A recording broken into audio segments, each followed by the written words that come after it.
আসসালামু আলাইকুম। আমার চ্যানেলটি সাবস্ক্রাইব করে আমার পাশে থাকবেন। তো আজকে কিছু গুরুত্বপূর্ণ সাধারণ জ্ঞান নিয়ে আপনাদের সামনে হাজির হলাম। প্রথম প্রশ্নটা হচ্ছে যে উত্তরা গণভবন কোথায় অবস্থিত? উত্তর হবে নাটোর। লালন ফকিরের জন্মস্থান কোথায়? কুষ্টিয়া। সাতচরে জাতীয় উদ্যান কোথায় অবস্থিত? হবিগঞ্জ। বাংলাদেশ ও বঙ্গবন্ধু গ্রন্থটির লেখক কে? মোনায়েম সরকার।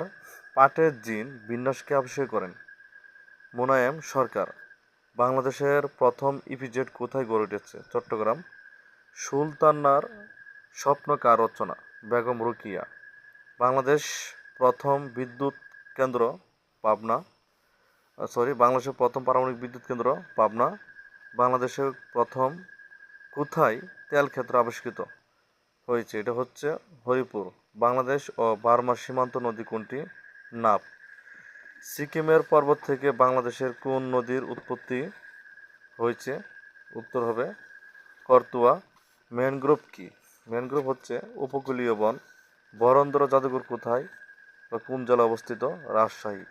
স্বর্ণ উৎপাদনে বিশ্বের শীর্ষস্থানীয় দেশ কোনটি? চীন।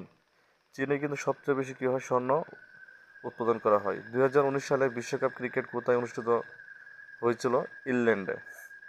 হরপ্পা ও মহেঞ্জোদারোপ্রাপ্ত সভ্যতা ইতিহাসে কোন সভ্যতা হিসাবে পরিচিত? উত্তর হবে সিন্ধু সভ্যতা। কনফুসিয়াস কে দার্শনিক? তাহরির স্কোয়ার কোথায় অবস্থিত? মিশর। শেখ সাদি কোন ভাষায় কবি ছিলেন? ফারসি। পৃথিবীর সবচেয়ে বেশি সংখ্যক লোক কোন ভাষায় কথা বলে? উত্তর হবে ম্যান্ডারিন। টমাস আলভা এডিসন আবিষ্কার করেন কি? বৈদ্যুতিক বাল্ব হবে। ফরাসি বিপ্লব সংঘটিত হয় 1789 সালে। হাজার হ্রদের দেশ কোনটি? ফিনল্যান্ড। আফ্রিকাকে স্পেন থেকে আলাদা করছে জিব্রাল্টার প্রণালী। গ্রিনিচ মান মন্দির কোন দেশে অবস্থিত? যুক্তরাজ্য। ঢাকা। আজকে এই পর্যন্ত। তো আমার চ্যানেলটি সাবস্ক্রাইব করে আমার পাশে থাকবেন। বেলকন